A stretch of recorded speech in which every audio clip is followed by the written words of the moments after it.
எத்தனை லட்சம் மக்கள் கூடியிருந்தாலும் கூட இது ஏன் தொலைக்காட்சியில் ஒளிபரப்பல, இது ஏன் எந்த நியூஸ்லையும் கவர் பண்ணல? மதுரை தெப்பத்தேர் திருவிழா நடக்குதுன்னு தான் நீ சொல்லுவியே தவிர்த்து யாரால் நடக்குது, எதற்காக நடக்குது, எப்படி நடக்குது, எத்தனை வருஷம் ஏன் தொடர்ச்சியாக நடக்குது, ஏன் இந்த குறிப்பிட்ட நாகபிராஸ் குடும்பத்துக்கு அக்னிவீர குடும்பம் இவங்க மட்டும் இந்த விஷயத்தில் ஈடுபடுறாங்கன்ற கேள்விக்கு யாரும் பதில் தர மாட்டாங்க. கோயில் நடக்கிறதா உலகத்திலேயே அழகர் கோயில் பெரிய விமர்சையான திருவிழா சித்ரா திருவிழா. அந்த சித்ரா திருவிழாவில் கிட்டத்தட்ட 156 வரிகள் மதுரையில் இருக்கக்கூடிய ஒவ்வொரு மண்டகப்பிடிக்காரரும் கட்டுவாங்க.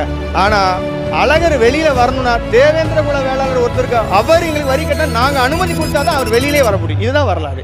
நாகப்பிரகாஷ் குடும்பர் மீனாட்சி அம்மன் கோவிலின் மரபு வழி வாரிசு பாண்டியர் வம்சம். இந்த மல்லரிடம் தேவேந்திர குல வேளாளர்கள் ஒரு பாண்டிய மரபினர்கள் மட்டும்தான் இதை பண்ண முடியும். இது இயற்கை, இது சாதி கிடையாது. இது மாபெரும் தமிழ் இனம்.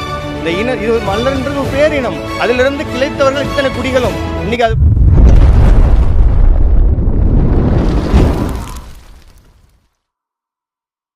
என்னுடைய செயலும் சிந்தனையிலும் இந்த சமூகத்துக்கு பயனுள்ளதாக இருக்குன்னு நினைக்கிறவங்க மட்டும் இந்த மூவேந்தர் மீடியாவை சப்ஸ்கிரைப் பண்ணிவிட்டு பெல் ஐக்கான் ஆல் கொடுத்து ஃபாலோ பண்ணிக்கோங்க.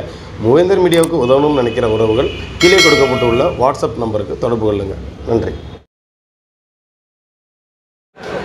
தை மாதம் நடக்கக்கூடிய தெப்பத் திருவிழா அப்படின்னு சொல்லி எடுத்துக்கிட்டாலே இங்கே நாகப்பிரகாஷ் குடும்பர் அண்ணன் அவருடைய இந்த முதல் மரியாதை எப்பவுமே இறைவன் கொடுக்கக்கூடிய முதல் மரியாதை எப்பவுமே அண்ணனுக்கும் தாராளமாக கிடைச்சிக்கிட்டு இருக்கு.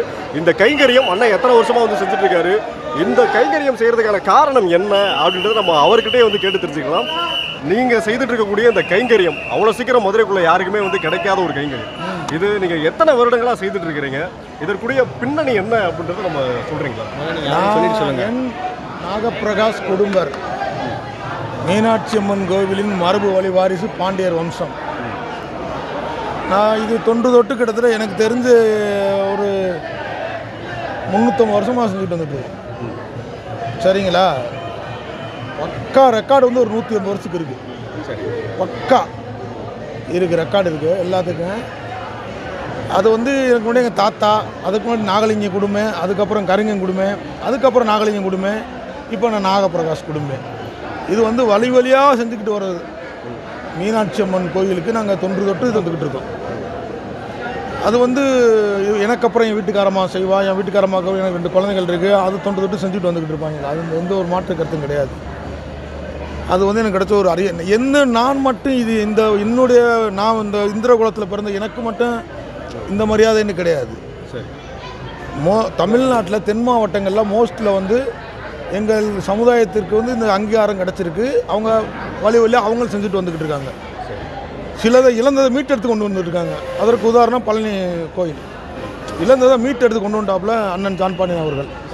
புரியுதுங்களா? அதுவும் காலத்தில் செப்பரில் பதிக்கப்பட வேண்டிய ஒன்று.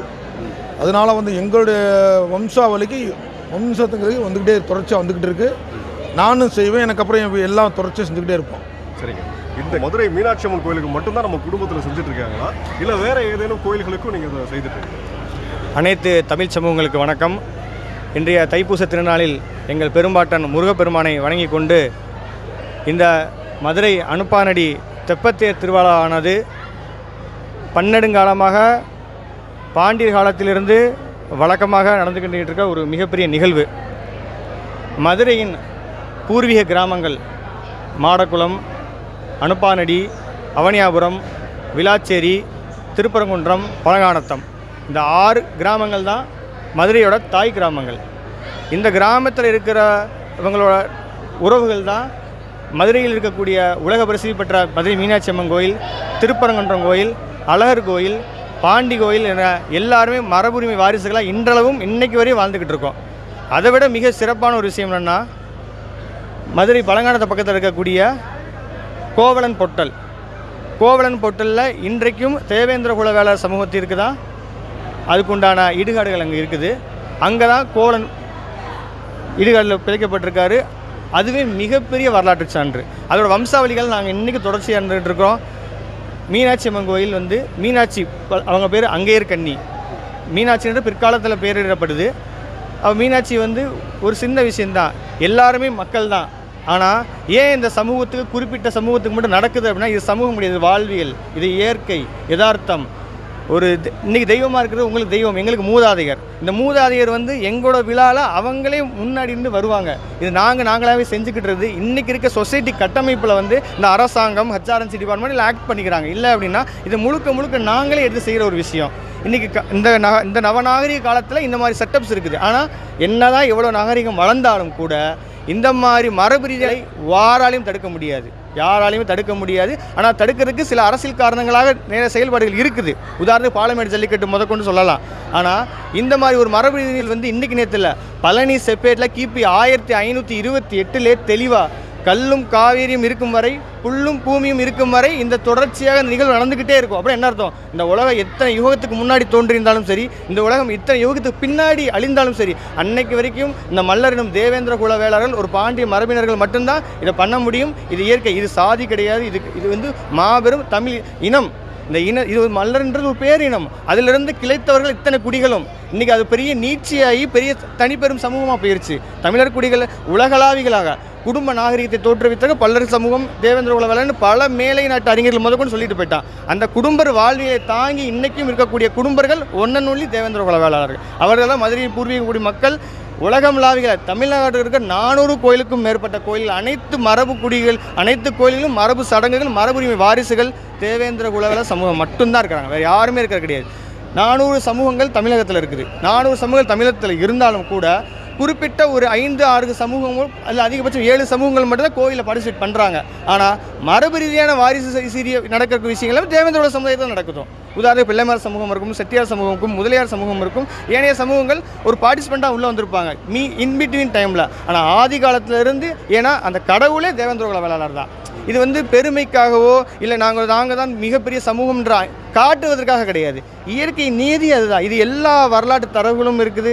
இப்போ கீழடி நாகரிகமாக எடுத்துக்கிட்டாலும் சரி, இல்லை கொற்கை நாகரிகமாக இருக்கட்டும் சரி, இல்லை ஆதிச்சநல்லூர் குடும்ப நல்லூர் ஒரு அகழ்வாயிரம் சரி, எல்லா இடத்துலையுமே அவன் கிடைக்கப்பட்ட ஒரே சான்று குடும்பரின் வரலாறு மட்டும்தான். இது யாராலையும் மறுக்க முடியாது. ஆனால் நீங்கள் அரசியல் காரணமாக ஒரு பொலிட்டிக்ஸில் ஒரு சூழ்ச்சி இந்த மாதிரி ஒரு சமூகம் வந்து அது வேறு விதமாக போயிடலாம். பொலிட்டிக்கல் ரீதியாக நிறைய விஷயங்கள் ஒடுக்குமுறைகள் இருக்குது. அடக்கி இந்த விஷயங்கள் வெளிவராமல் பண்ணிடுவாங்க. இப்போ இவ்வளோ பெரிய நிகழ்வு மதுரையில் நடக்குது. இத்தனை லட்சம் மக்கள் கூடியிருந்தாலும் கூட இதை ஏன் தொலைக்காட்சியில் ஒளிபரப்பலாம்? இதை ஏன் எந்த நியூஸ்லையும் கவர் பண்ணல? மதுரை தெப்பத்தேர் திருவிழா நடக்குதுன்னு தான் நீ சொல்லுவியே தவிர்த்து யாரால் நடக்குது, எதற்காக நடக்குது, எப்படி நடக்குது, எத்தனை வருஷம் ஏன் தொடர்ச்சியாக நடக்குது, ஏன் இந்த குறிப்பிட்ட நாகபிராஸ் குடும்பத்துக்கு அக்னிவீர குடும்பம் இவங்க மட்டும் இந்த விஷயத்தில் ஈடுபடுறாங்கன்ற கேள்விக்கு யாரும் பதில் தர மாட்டாங்க, மறைக்கிறாங்க. அப்போ இது வெளியில் வரணும். திருப்பரங்குன்றம் நடக்கிற நிகழ்வாகட்டும் அதே தான், அழகர் கோயில் நடக்கிறோம் அதான். உலகத்திலேயே அழகர் கோயில் பெரிய விமர்சையான திருவிழா சித்ரா திருவிழா. அந்த சித்திரை திருவிழாவில் கிட்டத்தட்ட 156 வரிகள் வந்து மதுரையில் இருக்கக்கூடிய ஒவ்வொரு மண்டகப்பிடிக்காரரும் கட்டுவாங்க. ஆனால் அழகர் வெளியில் வரணும்னா தேவேந்திர குல வேளாளர் ஒருத்தருக்கு அவர் எங்களுக்கு வரி கட்ட நாங்கள் அனுமதி கொடுத்தா தான் அவர் வெளியிலே வர முடியும். இதுதான் வரலாறு. இது போன்ற வரலாறு சொல்லிக்கிட்டே போகலாம். ஆண்டாள் கோயில் வரலாறு எடுத்துக்கோங்க. உலகத்திலே ஆண்டாள் கோயில் வரலாறு பெரிய ஒரு ஃபேமஸான எல்லாருக்கும் தெரியும். ஆண்டாள் கோயிலில் அது ஆண்டாள் கோயில் மரபுரிமை வாரிசில் வாழக்கூடிய ஊர்கள் இருக்கு இல்லையா, அந்த ஊரில் தேவேந்திர சமுதாயம் தான். அவங்களும் வந்து அந்த ஊரில் ஏதாவது ஒரு இறப்பு சங்கடம் நடந்துருச்சு அப்படின்னா கோயில் கருவறையே மூடப்படும், கோயில் நடையே சாத்தப்படும். அப்போ என்ன அர்த்தம்? அது அவங்க வீட்டில் நடந்த துக்க நிகழ்வு அர்த்தம். அது வந்து இன்றைக்கி தேவை, இன்றைக்கி சாமி கோவில் இருக்கலாம், எங்களுக்கு மூதாதையர். அப்போ அந்த மூதாதையர் வீட்டில் துக்க நிகழ்வு, அதனால் நடையை சாத்துறான். வேறு எந்த சமூகத்துக்காக நடக்குமா? நான் இத்தனையே ஒரு ஸ்ரீவில்லிபுத்தூர் ஸ்ரீவில்லிபுத்தூரில் எல்லா சமூகமும் இருக்கும், எல்லா சமூகமும் இருக்கிறாங்க. கோயிலை சுற்றி இருக்கக்கூடிய எல்லா சமூகம் எல்லாமே இருந்தாலும் கூட ஏன் இந்த குறிப்பிட்ட சமூகத்தில் ஒரு துக்க நிகழ்வு நடக்கும்போது கோயில் கருவறை சாத்துறாங்க? கோவிலிருந்து கோடி துணி போகும். எந்த வரலாறு உண்டு? கோடி துணி கோயிலிருந்து போக பிறந்த வீடு என் கோவில், ஏன் நான் வாழ்ந்த இடம், நாங்கள் ஆண்ட பூமி. நாங்கள் இன்றைக்கும் மதுரை மீனாட்சி ஆண்டாள் கோயில் இருக்க 40 ஏக்கர் நிலத்தையும் நாங்கள் தேவேந்திர தான் வச்சுருக்கோம். மதுரை மீனாட்சி அம்மன் கோயில் இருக்க நிலத்தையும் உடவடை சமூகம் நாங்கள் தான் இன்றைக்கி நாங்கள் பார்த்துக்கிட்டு இருக்கிறோம். ஆனால் பின்னாலங்களை HRNC வந்ததுக்கப்புறம் நிலங்களை வந்து மாட்டு சமூகம் டெண்டராக விட்டுறாங்க. அது வேறு. மரபு ரீதியாக நீ வாங்கியிருக்கியா, டெண்டராக வாங்கியிருக்கேன்றதான் யாருன்னு தெரிஞ்சு போயிடும். அப்போ இது மாதிரி கேள்விகளை சரியான முறையில் அடுக்கும் பொழுது தெரிஞ்சு போயிடும். யாருக்கானவர்கள், யார் எப்படி வந்தவர்கள், இதன் வழி வந்தவர்கள், யார் மூத்த குடி, முதன்மையான குடி, இடைக்குடி, நடுக்கு தெளிவாக தெரிஞ்சிடும். ஆனால் எல்லாருக்கும் தெளிவாக தெரிந்த அரசியல் தெரிந்திருந்தாலும் கூட வேணுமென்றே இந்த விஷயங்களை வந்து மறைக்கப்படுது. ஆனால் யாராலையும் ஆதவனை கையால் மறைக்க முடியாத மாதிரி தேவேந்திர குல சமூகத்தில் இருக்கக்கூடிய வரலாறு மறைக்க முடியுது. ஏன்னா 1-2 இது கிடையாது, கிட்டத்தட்ட 12 பல பிரிவுகளை கொண்டது தேவேந்திர குலன்ற இன்றைக்கி ஒரு காமன் ஐடென்டிட்டி. ஆனால் மல்லர் பல்லர் குடும்பர் அங்கே பல்லர் எப்படி பல பிரிவுகள் இருக்குது. உலகம் பூரா வாழ்ந்துக்கிட்டு இருக்கான், வேறு இது இருக்கும். ஊர் நீங்கள் பாகிஸ்தானில் எடுத்துக்கிட்டிங்கன்னா 300 ஊர் பேர்கள் தமிழ் பேர்கள். அது எல்லாமே குடும்ப வாழ்வியல் சார்ந்த தேவேந்திர குல சமுதாயம் சார்ந்த பேர்கள் தான் இன்றைக்கி இருக்குது. அப்போ எல்லாத்தையும் நீங்கள் ஆய்வுக்கு உட்படுத்தும் போது சுற்றி பார்த்தா இங்கே வந்து நின்று ஆகணும். தமிழர் கூடி எடுத்துக்கிட்டிங்கன்னா தேவேந்திர குல வேளாளர் வரலாறு இல்லாமல் தமிழர் வரலாறு கிடையாது. இதை நான் ஓப்பன் சேலஞ்ச் பண்ணுறேன். இது யாரும் எதிர்க்கும் நோக்க முடியாது. எல்லாரும் மக்கள் தான், எல்லாரும் நம்மவர்கள் தான், எல்லாரும் நம்ம உறவுகள் தான், எல்லாரும் சரியாக இருக்கும். ஆனால் நான் தான் பெரியவன் எங்களுக்கு கீழேன்னு சொன்னால் நாங்கள் ஏற்றுக்க மாட்டோம். ஏன்னா அப்போ நான் ஏன் உண்மையான வரலாறு பேசும்போது எனக்கு நீ கீழேன்ற நான் தெளிவுபடுத்திடுவேன். எங்களோட நோக்கம் அதுவல்ல. ஆனால் நீ கீழே படுத்தணும்னு நினைக்கவே கூடாது. ஏன்னா நான் தாய்க்குடி தலைக்குடி சமூகம். இன்னொரு பிரச்சனை அதுதான். லாஜிக்காகனா ஒரு அம்மா தாய் இருக்காங்கன்னா தாய் வந்து வீட்டில் இருக்க பிள்ளைகளுக்கு பார்சியாலிட்டி பார்க்க மாட்டாங்க. தாய் அந்த தண்டனையோ ஏற்றுக்குவாங்க, இல்லை குழந்தைகளுக்கு நடக்க சண்டையை பார்த்துக்கிறோம். அதே மாதிரி தான் இந்த தாய்க்குடி தலைக்குடி சமூகம் நாங்கள் எல்லாரும் நல்லா இருந்துட்டு போட்டோம் உதவி பண்ணி நீங்கள் வீழ்ந்து போய் கிடக்கும். நிலை உடைமை சமூகம் தேவேந்திர உலக சமூகம் தான். மதுரநிலத்த குடிகள் தேவேந்திர உலக சமூகம் தான். யாரையும் மறுக்க முடியாது. இன்றைக்கும் நில உடைமை சமூகம் நாங்கள் தான் இருக்கிறோம். நாங்கள் தான் விவசாயம் பண்ணுறோம். நாங்கள் போடுற நெல்லைத்தான் இந்த மீனாட்சி அம்மன் கோயிலாகட்டும், எந்த சமயபுரம் மாரியம்மன் யாராக இருக்கட்டும், எங்கிட்ட தான் வந்து தானமாக அவங்க வாங்குறாங்க. அதோட அர்த்தம் என்ன? ஏன் மேன்மக்கள் இது யாருமே உழைக்க முடியுது இல்லையா? இது போன்ற வரலாற்று தரவுகள் அனைத்து தமிழ்ச்சும் புரிஞ்சு கொண்டு தமிழர் தேசம் படைக்கணும். தமிழர்கள் வந்து ஒற்றுமையாக இருக்கணும். அனைத்து சமூகமும் சண்டையிடாமல் ஏற்றத்தாழ்வு இல்லாமல் ஒற்றுமையாக வளமும் கேட்டுக்கொள்கிறேன். நன்றி, வணக்கம். இந்த நிகழ்வுக்கு பின்னாடி இவ்வளோ பெரிய வரலாறு இருக்குன்னு சொல்லி நினைக்கும் போதே அவ்வளோ பிரமிப்பாக இருக்குது. உங்களுடைய வேண்டுகோள் நிச்சயமாக என்னைக்காவது ஒரு நாள் மக்கள் மத்தியில் போய் சேரும். இன்னைக்கு இல்லை அப்படின்னா கூட என்னைக்காவது ஒரு நாள் மக்கள் மத்தியில் போய் சேரும்.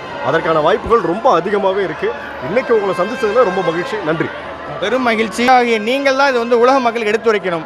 பெரும்பான்மை மீடியாக்கள், நியூஸ் சேனல்கள் இது புறக்கணிக்கிறாங்க. அது திட்டமிட்ட சதிதான். அது எங்களுக்கு மறுக்க கிடையாது. யாராலையும் ஏற்கனவே சொன்ன மாதிரி தான் யாராலையும் எவராலையும் எந்த கால சூழ்நிலையும் தடுக்க முடியாது. எங்களோட இது நடந்துக்கிட்டே தான் இருக்கும். ஏன்னா இதை மாற்றி அமைக்கிறதுக்கான வாய்ப்புகள் இங்கே கிடையாது. நன்றி, வணக்கம். நன்றி.